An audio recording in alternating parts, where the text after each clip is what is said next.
Um grande salve, terceirão! Vamos continuar com os nossos estudos acerca de semântica. A gente viu ambiguidade, polissemia, homonímia, né? Sinonímia, paronímia, denotação, conotação e agora a gente vai entrar em figuras de linguagem. Vamos pegar aqui e puxar um link para o sentido conotativo. Gente, conotativo. Obviamente, quando você estiver fazendo seu texto, sua dissertação argumentativa, você não vai ficar enchendo seu texto de figura de linguagem. Por quê? Lá na sua dissertação, você tem de passar a informação de um jeito pragmático, técnico, objetivo, né? Agora, as figuras de linguagem, elas não devem ser usadas nesse tipo de texto justamente porque elas ficam dando voltas no discurso. E o que menos você precisa em um texto técnico, científico, é ficar dando voltas no discurso, né? Porque quando a gente usa as palavras, o discurso no sentido figurado, a gente está preocupado em embelezar o nosso texto, em trazer um tom mais lírico. Então, é muito comum a gente usar a figura de linguagem em textos o quê? Literários, em que a gente tenha liberdade inventiva, liberdade de criação. E aí, nós vamos dividir o estudo de figuras de linguagem em 4 blocos, tá? Figuras de sintaxe, figuras de palavras, figuras de pensamento e figuras de quê? De som, tá? Figuras de harmonia. Então, vamos começar aqui por partes. Primeiro, o que são as figuras de linguagem? Olha lá o conceito. Diferentes maneiras do emprego conotativo, é o desvio da forma estrita da linguagem com fins expressivos, com fins líricos, com fins artísticos, com fins poéticos. Então vamos começar primeiro com figuras de palavras, tá aqui ó, bloco 1.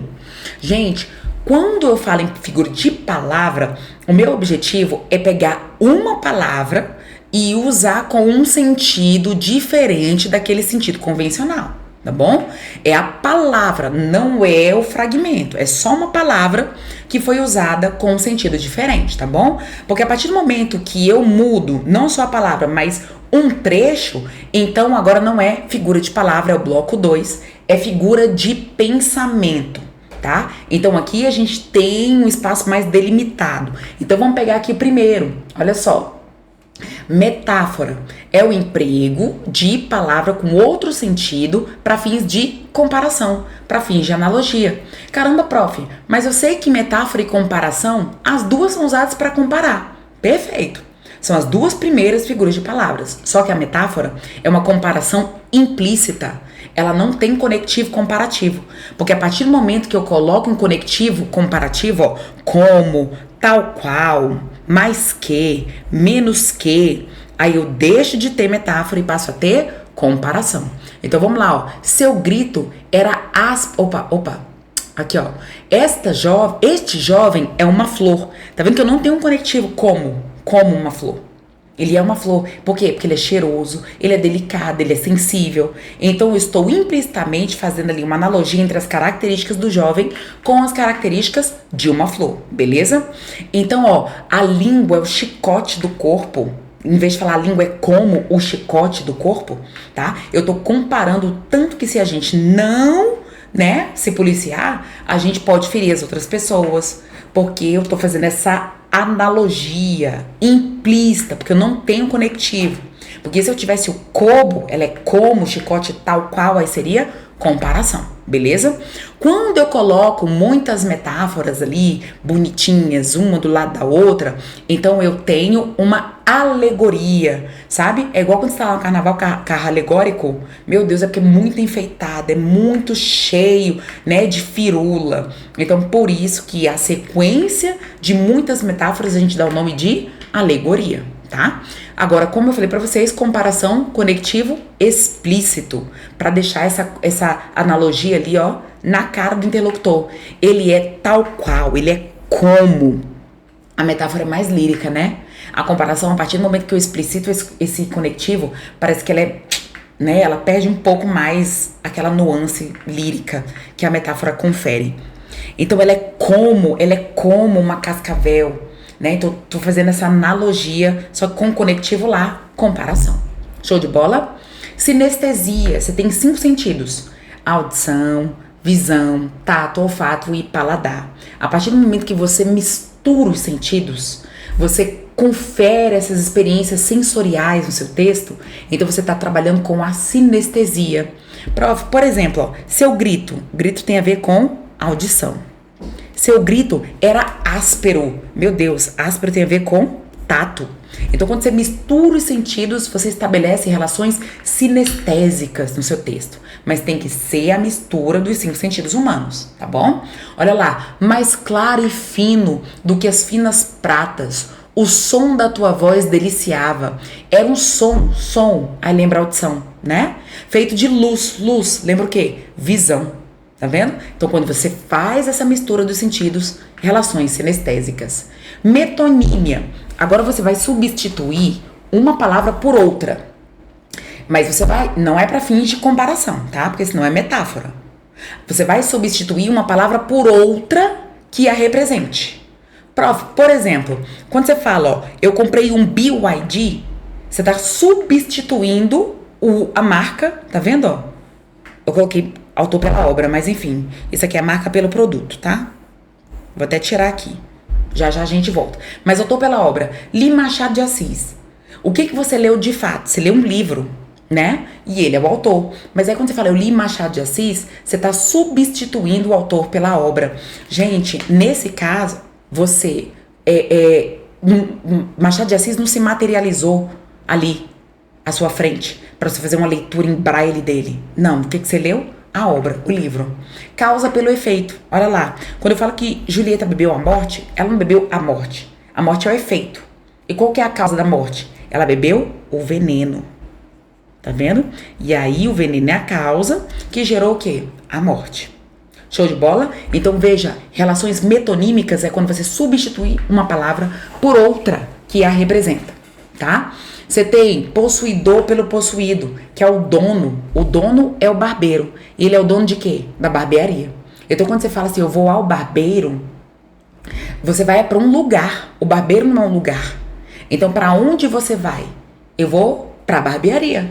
Então, quando você substitui o dono pela coisa que ela possui, então é relação metonímica. E aí a frase é tão comum que você nem percebe que é figura de linguagem, que é sentido figurado, né? Mas pensa, você vai para algum lugar. O barbeiro não é um lugar. Então, você tem relação metonímica. Continente pelo conteúdo. Eu bebi uma garrafa de cachaça. Você não bebeu uma garrafa. Você bebeu a cachaça. O conteúdo, tá vendo? Ó, do continente, né? O conteúdo da garrafa. Quando você vira pra pessoa e fala, passe-me o café. Se a pessoa entender denotativamente, ela pode pegar o café e tacar na sua cara. Mas quando você fala, passe-me o café, o que você de fato quer? Você quer a garrafa. E aí dentro desta garrafa está o quê? O café. Tá vendo a lógica da substituição? Marca pelo produto. Comprei um Bombril. Comprei um BYD. Você comprou foi uma palha de aço. Né? Só que Bombril a gente já tá usando como se fosse o nome do produto. Ah, comprei um BYD, você comprou um carro elétrico, aí você tá substituindo a marca pelo produto, beleza? Concreto pelo abstrato. Meus alunos têm uma ótima cabeça. Peraí, cabeça é concreto, mas o que eu quero dizer que eles têm? Não é o tamanho da circunferência da cabeça, é que eles são inteligentes, tá vendo? Concreto é cabeça e abstrato é inteligência. Singular pelo plural. O brasileiro ama carnaval. Mas não é o brasileiro João, o brasileiro Pedro. O brasileiro, que é o singular, tá denotando o quê? A pluralidade. Beleza? Então aqui a gente tem essas relações metonímicas. Agora, catacrese. Você usa essa figura de linguagem porque você, muito provavelmente, ou não tem uma palavra para aquela coisa na língua portuguesa, ou a palavra que existe não tem função social, não é difundida, tá? Na sociedade.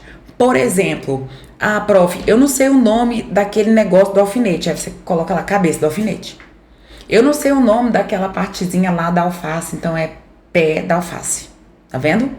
Ó, boca do estômago, ele deu um murro na boca do estômago. Se você pegar cientificamente, existe um nome, parece que é esfíncter. Mas ninguém fala, ele deu um murro na minha esfíncter, né? Ele deu um murro na boca do estômago, ou seja, você pegou emprestada a palavra boca, tá vendo? E colocou pra fazer alusão a essa coisa aqui que a gente tem no estômago. E a gente simplesmente passa a usar porque o nome mesmo não é comum na sociedade, não tem função social. As pessoas não usam, né? Ou elas não usam porque elas desconhecem, ou porque ou simplesmente porque não existe um nome disso na língua portuguesa. Igual a asa da xícara. Ah, nossa, aquilo ali parece uma asa, então a asa da xícara, tá? Isso é catacrese. Bom, aí a gente vem para as figuras estruturais, que são as figuras de sintaxe. Tem a ver com a estrutura sintática da língua portuguesa. Então, a primeira, você tem aqui, ó, vamos pegar a elipse.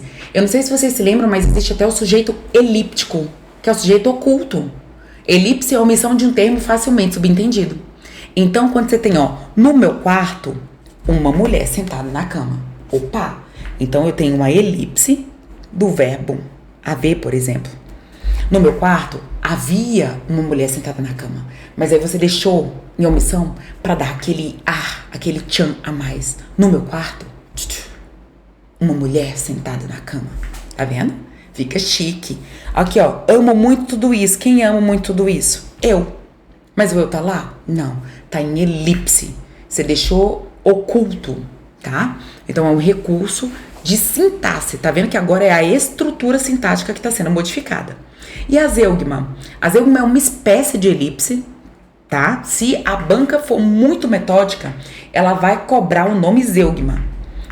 Mas ela pode te dar um exemplo de zeugma e perguntar se é elipse, tá tudo certo. Porque a zeugma é uma espécie de elipse. É uma omissão, só que de um termo que eu já disse antes, para evitar essa repetição, tá? Então, ó, nossos bosques têm mais vida, nossa vida no teu seio tem mais amores, tá vendo? Então, como eu já disse o tem ali, ó, então eu deixo, ó, em omissão. Então, zeugma, ó, é só pensar, elipse é a omissão de um termo. A zeugma é uma espécie de elipse. Ela dá uma aprofundada a mais. É uma omissão de um termo que eu já disse antes. O meu pai era paulista, meu avô pernambucano, ou era lá. O meu bisavô mineiro, meu tataravô baiano. Zeugma também. Omissão de um termo que eu já disse antes. Show de bola? Pleonasmo. Pleonasmo é repetição de termos desnecessários, tá? E cuidado para você não confundir o pleonasmo vicioso com o pleonasmo figura de linguagem. O pleonasmo vicioso depende do seu contexto comunicativo. Se você tá num contexto comunicativo técnico e não lírico, a repetição é desnecessária, aí é um vício, né? A mãe gritando pros meninos, meninos, entrem pra dentro. Aqui ela não teve o objetivo de ser lírica, não. O objetivo dela é ser pragmática. Então, se ela cometeu essa repetição, aí é um vício de linguagem. Porque a partir do momento que for para fins expressivos e de forma proposital, aí é o pleonasmo enquanto figura de linguagem. Por exemplo, nossa, o livro, ele é insuportável. Como assim, prof? Mas eu não tô vendo pleonasmo. Gente, o livro não é ele? Olha lá. O livro é ele. O livro é insuportável, ele é insuportável. Agora, quando você fica ali, ó, divagando, nossa, o livro, ele é insuportável. Tá vendo? Você tem um fim expressivo de mostrar ali aquele murmúrio. Quando você tá ali pra dar um bafão daqueles. Menina, eu vi com os meus próprios olhos, tá vendo? Você tá usando de forma proposital pra ser enfático. Rapaz, ambos os dois, não foi só um. Ambos, porque ambos já é dois, né? Então, sempre com fins propositais expressivos, tá? E rir meu riso. Olha lá, Vinícius de Moraes, quando ele fala e rir meu riso e derramar meu pranto. Ao seu pesar ou seu contentamento. Tá vendo? Rir meu riso. Você vai rir seu riso mesmo. E derramar meu pranto. Gente, se você vai rir o seu riso. Só que ele quis trazer essa estrutura pleonástica para trazer mais lirismo, por questões de métrica, sabe? Por questões de rima, de quantidade de sílabas poéticas.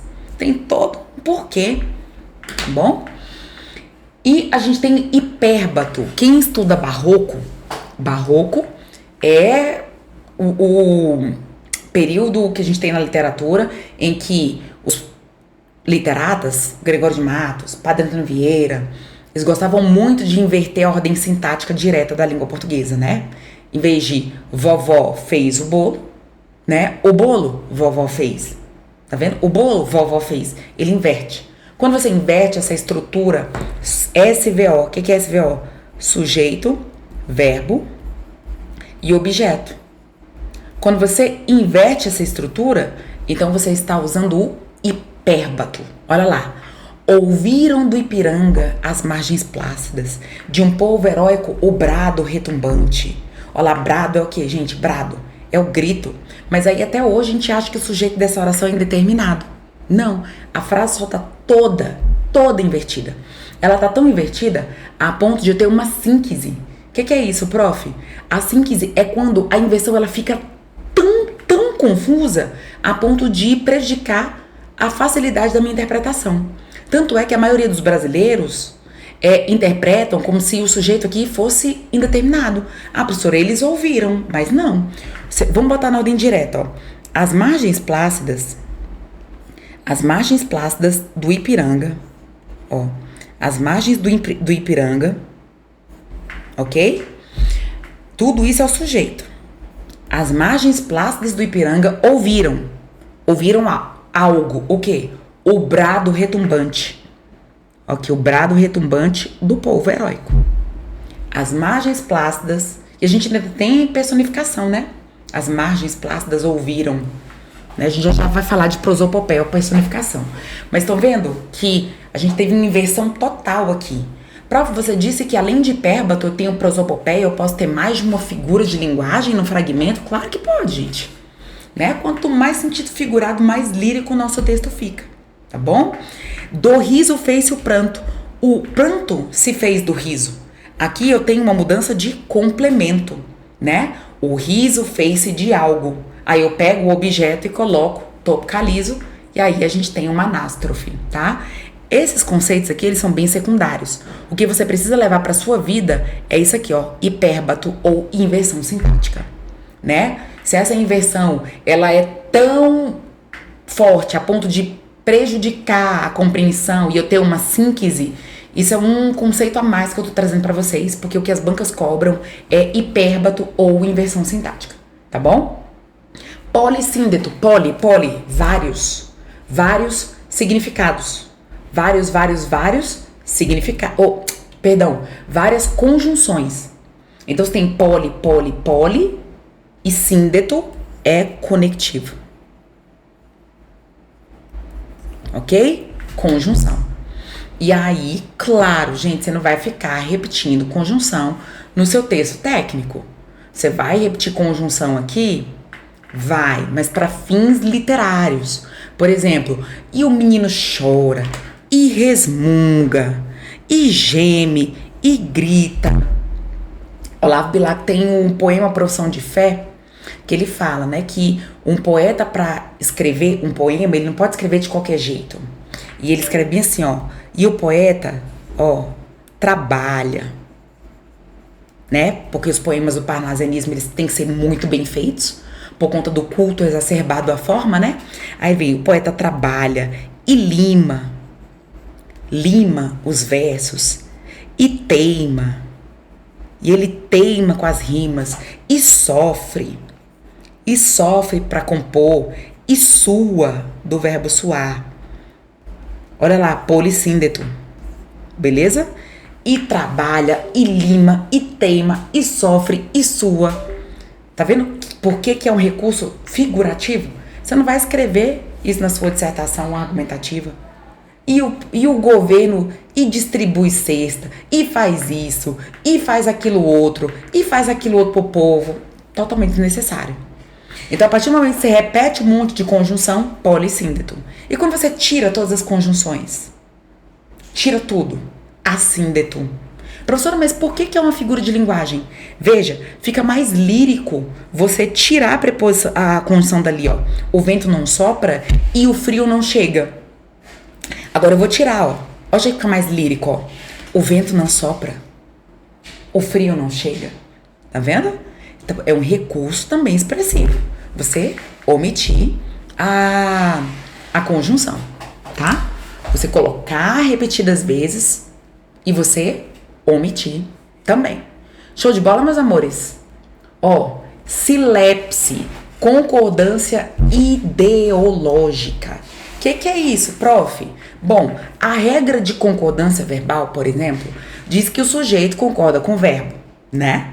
Então, o menino saiu, os meninos saíram. De concordância nominal, diz que, por exemplo, o adjetivo concorda com o substantivo. Menino bonito, menina bonita. Meninos bonitos, meninas bonitas. Perfeito, prof. Entendi. Agora, o que entra aqui? Quando eu uso a silepse, o que tem a ver com concordância?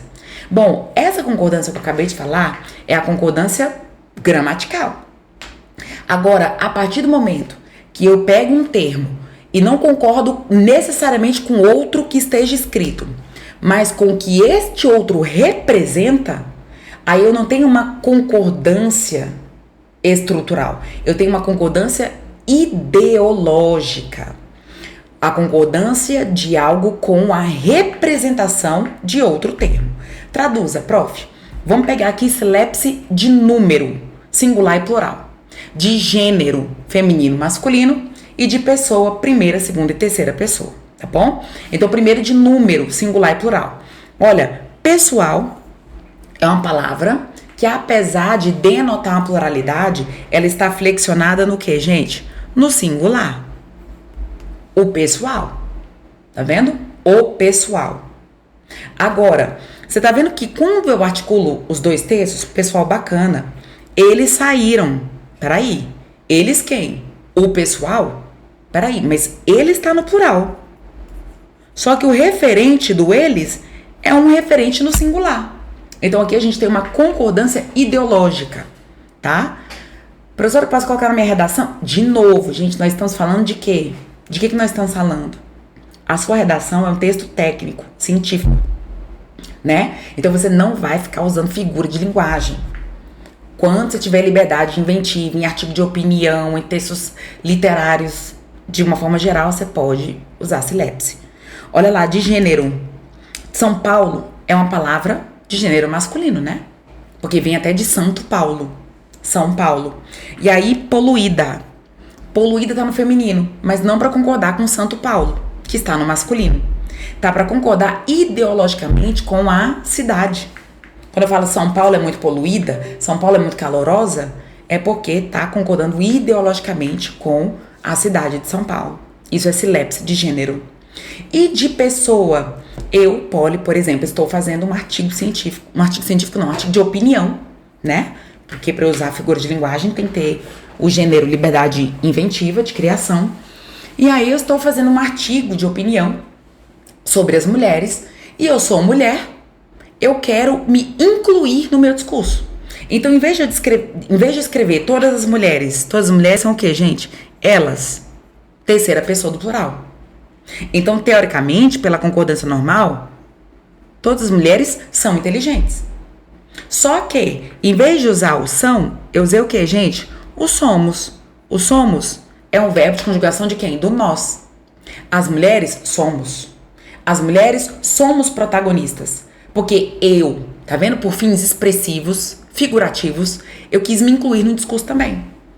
Prof, posso usar na minha redação? Já falei. Você vai usar em textos literários, de liberdade inventiva. Tranquilos, amores? Show de bola, né? Então vamos fazer o seguinte, pro vídeo não ficar muito grande, vamos dividir em 2 blocos. Então primeiro a gente viu figuras de palavras, figuras de sintaxe, ok? Agora no próximo bloco a gente vai ver figuras de pensamento e figuras de harmonia, ok? Espero você no próximo bloco. Tchau, tchau!